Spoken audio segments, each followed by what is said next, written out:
ये जो ऊपर आप देख रहे हो ये विंस मैकमैन के समय के ग्राफिक्स हैं पीपीवी के, और ये जो नीचे देख रहे हो ये ट्रिपल एच के हैं। और आप बताना भाई आपको कौन से ग्राफिक डिज़ाइंस अच्छे लगते थे, जो विंस मैकमैन के टाइम के थे वो, या फिर मैं ट्रिपल एच के टाइम की बात करूँ। तो मैं अगर न्यूट्रल होकर देखूँ तो भाई मैं इस बार रेसलमेनिया के अंदर ट्रिपल एच ने कुछ ऐसा किया ही नहीं। मतलब जो पोस्टर होते हैं रेसलमेनिया का, इस बार का पोस्टर बिल्कुल भी अच्छा नहीं था। और अभी के तो सही लग रहे हैं, जैसे समर स्लैम का जो पोस्टर है ये अच्छा लग रहा है, इसके पहले की जो पोस्टर है वो भी सही लग रहे हैं। तो ट्रिपल एच फिर भी मैं बोलूँगा भाई कि ट्रिपल एच ज़्यादा अच्छा काम कर रहे हैं विंस मैकमैन से, अगर पोस्टर मेकिंग की बात करा जाए भाई, क्योंकि विंस मैकमैन उतने ज़्यादा फोकस नहीं करते थे, लेकिन ट्रिपल एच हर चीज़ के ऊपर फोकस ओरिएंटेड है। तो भाई आप बताना आपको विंस मैकमैन वाले टाइम के अच्छे लग रहे हैं फिर ट्रिपल एच वाले टाइम के। भाई स्वागत है आपका आज के इस वीडियो के अंदर। और थोड़ा सा लेट हो गई वीडियो भाई, और थोड़ी तबीयत भी ठीक नहीं है, तो थोड़ा अगर आवाज़ 3-5 हो जाए तो भाई सॉरी उसके लिए, लेकिन कुछ नहीं भाई, हम लोग सीधे कंटेंट पे आते हैं। सबसे पहले जिंदर महाल के बारे में आज बात करते हैं भाई। जिंदर महाल की बहुत सारी चीज़ें आज रिवील होते हुए हमको दिखाई दी हैं। सबसे पहले उन्होंने अपने और इंदु शेर के बारे में बात करी कि जो लिस्ट आती है ना इंटरनल रोस्टर की हील और फेस की, तो उसके अंदर जिंदर महाल को इंदु शेर के साथ ब्रैकेट में रखा गया था। मतलब as a manager W W Jinder Mahal को ट्रीट करती थी। फिर उन्होंने राइटर्स से जाके बात करी कि भाई मेरे को ऐसा क्यों किया जा रहा है, तो उन्होंने बोला कि जिंदर महाल को मतलब उनको एक रेसलर की तरह नहीं, उनको एक मैनेजर की तरह देख रहे थे इंदु शेर के। और उन्होंने बोला कि हमको लाइव इवेंट के अंदर भी कम्पीट करने नहीं दिया जा रहा था इंदु शेर्स और जो जिंदर महाल है। उसके साथ साथ उन्होंने एक बहुत इंटरेस्टिंग चीज़ ये भी रिवील की भाई कि रोमन रेंस और जो उनका मैच है वो एक पंजाबी प्रिजन मैच होने वाला था। आपको बताइए Punjabi prison match Randy Orton और जिंदर महाल के बीच में हुआ था, और डब्ल्यूडब्ल्यू रोमन रेंस और जिंदर महाल का भी मैच करवाने वाली थी, लेकिन पता नहीं भाई फिर वो आइडिया एग्जीक्यूट नहीं हो पाया। और सबसे इंटरेस्टिंग चीज़ Brock रेजनर versus Jinder Mahal survival series में ये मैच होने वाला था, लेकिन ये मैच नहीं हुआ। इसकी जगह पर ब्रॉक रेजनर वर्सेस एजे स्टाइल्स हुआ। वैसा क्यों हुआ, तो उसके ऊपर जिंदर महाल ने मतलब जो सोशल मीडिया के ऊपर आपको बताइए चल रहा था, मैंने भी शायद अपने चैनल के ऊपर कभी बताया आपको कि ब्रॉक रेजनर और पॉल हेमन चाहते थे कि एजे स्टाइल्स के साथ मैच हो। जिंदर महाल को कैलिबर का देखते ही नहीं थे, ऐसा चल रहा था सोशल मीडिया के ऊपर। लेकिन जिंदर महाल ने बोला ऐसा कुछ भी नहीं है भाई, मैं एक हील, ब्रॉक रेजनर एक हील, तो डब्ल्यूडब्ल्यू को उतना सुटेबल नहीं लगा। और आपको बताइए ब्रॉक रेजनर के पास कितनी पावर है डब्ल्यूडब्ल्यू के अंदर, और पॉल हेमन का भी आपको बताइए। तो उन्होंने एजे स्टाइल्स और ब्रॉक रेजनर का ही मैच डाला, और वो जिंदर महल ने बोला एक फिनोमिनल मैच भी था। तो ऐसे करके जिंदर महल ने यहाँ से हमको ये चीज़ बताई। इसके बाद जो रॉक के साथ उनका अचानक से आपको बताया कि जिंदर महल को रॉक के सामने ले आए थे, तो ये आइडिया उन्होंने बोला कि रॉक ने ही इसके ऊपर हाँ की होगी। और वैसी बात है भाई, रॉक अगर मना कर देती कि उनको जिंदर महल के साथ नहीं करना, तो भाई जिंदर महल को शायद वो मिलता भी नहीं। और डब्ल्यूडब्ल्यू ने उसके रिवॉर्ड पर मैच दिया है सेथ रॉलिंस और जिंदर महल का। ये जिंदर महल ने बोला कि ये कहो कि भाई मैं फिट था, मतलब मैं अपनी बॉडी को शेप में रहता हूँ, अगर मैं नहीं रहता तो मेरे को मैच भी नहीं मिलता। और ये भी उन्होंने बोला कि भाई जो रॉयल रंबल है उसमें भी जिंदर महल को एंड मोमेंट में पता चला कि भाई उनको रॉयल रंबल मैच के अंदर भी जाने का मौका नहीं मिलेगा। तो भाई सारी चीज़ जिंदर महल ने रिवील करी। मैंने पूरा इंटरव्यू देखा, लेकिन जो की बातें थी वो मैंने आपके साथ डिस्कस कर ली। भाई आप बताना आपका क्या टेक है। और फ्यूचर की बात रही जिंदर महल के, तो उन्होंने बोला कि देखो अभी मैं इंडीज़ के अंदर काम करूँगा, और मैं अभी थोड़ा आउट ऑफ रेसलिंग में भी फोकस दूँ, कि मतलब जो उनके और भी अदर काम है तो उसके ऊपर भी। तो अब जिंदर महल का फोकस रेसलिंग के ऊपर भी रहेगा, ऐसा नहीं भाई कि रेसलिंग के ऊपर नहीं रहेगा, लेकिन साथ में जो दूसरे काम है उनके ऊपर भी वो फोकस करेंगे। तो ऐसा अब सीन है जिंदर महल का। देखते हैं भाई क्या आगे करते हैं जिंदर महल। बाकी सही तो नहीं हुआ यार उनके साथ डब्ल्यूडब्ल्यू में।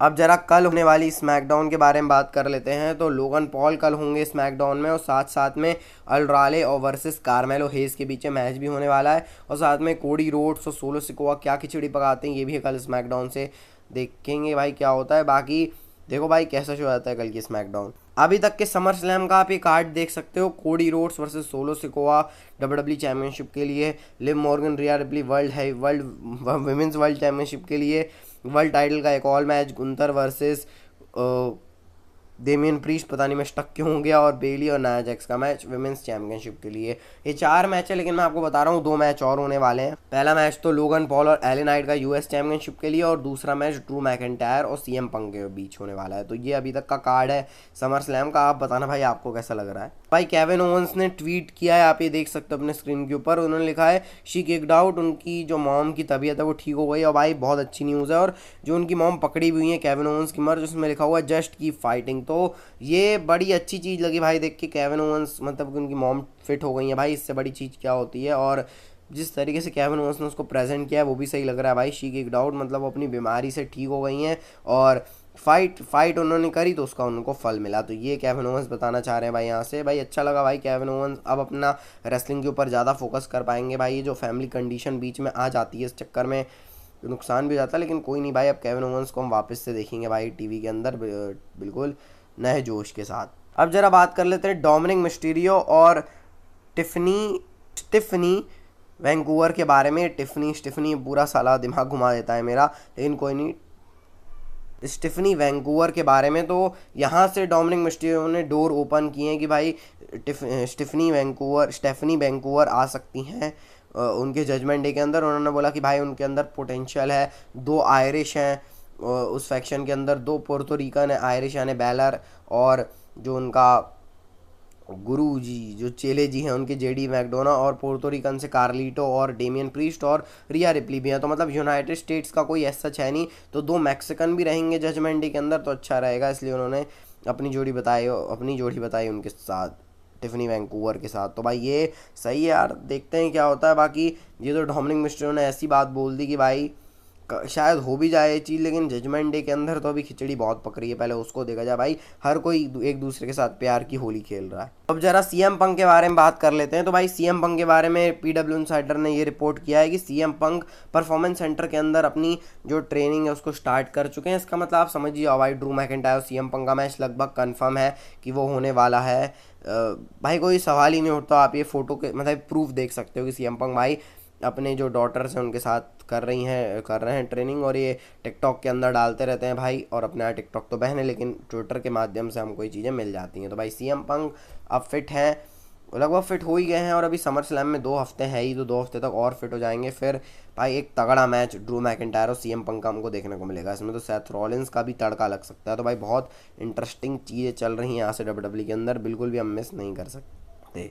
बात की जाए आज की नेक्स्ट एंड फाइनल स्टोरी के बारे में, तो टोंगा ट्विंस जो ब्लड लाइन से ही बिलोंग करती हैं, इनको परफॉर्मेंस सेंटर के अंदर स्पॉट किया गया है। अब यहाँ से एक नई चीज़ शुरू हो गई है भाई कि विमेंस की ब्लड लाइन भी आ सकती है। अब आपको पता है टोंगा विमेंस 2 ट्विंस हैं, तो ये 2 हो जाएंगी। इसके बाद ईवा रेन जो कि एनएक्सडी की अभी जनरल मैनेजर हैं, लेकिन भाई डब्ल्यूडब्ल्यू इनको वीकली शो में भी ला सकती है, उतना कोई बड़ी चीज़ है नहीं। रॉक की डॉटर, और उसके बाद नाया जैक्स और नियोमी, और साथ में टमीना को भी डब्ल्यूडब्ल्यू ला सकती है। तो ऐसे करके विमेंस ब्लड लाइन बन सकती है। अगर हम देखा जाए तो भाई विमेंस ब्लड लाइन को लीड नियोमी कर सकती हैं, उसके साथ जैसे सोलो सिकोआ काम करते थे वो नाया जैक्स कर सकती हैं। उसके बाद जो जिमी ऊसो जे ऊसो का जो ट्विंस का तड़का था वो मार सकती हैं टोंगा ट्विंस, और फिर साथ में ईवा रे का भी बन जाएगा मामला। तो भाई ऐसे करके विमेंस ब्लड लाइन भी डब्ल्यूडब्ल्यू बना सकती है। सोचो एक तरह मेंस ब्लड लाइन जो कि 2 भागों में है, और विमेंस ब्लड लाइन, भाई कितना तगड़ा सीन हो जाएगा डब्ल्यूडब्ल्यू के अंदर। और ये तो अर्ली ही चल रहा है मामला, लेकिन डब्ल्यूडब्ल्यू ऐसा कर सकती है भाई, क्योंकि अच्छा मौका है उनके पास। मैंने इसके बारे में थोड़ी पहले ही बात करी थी, लेकिन अब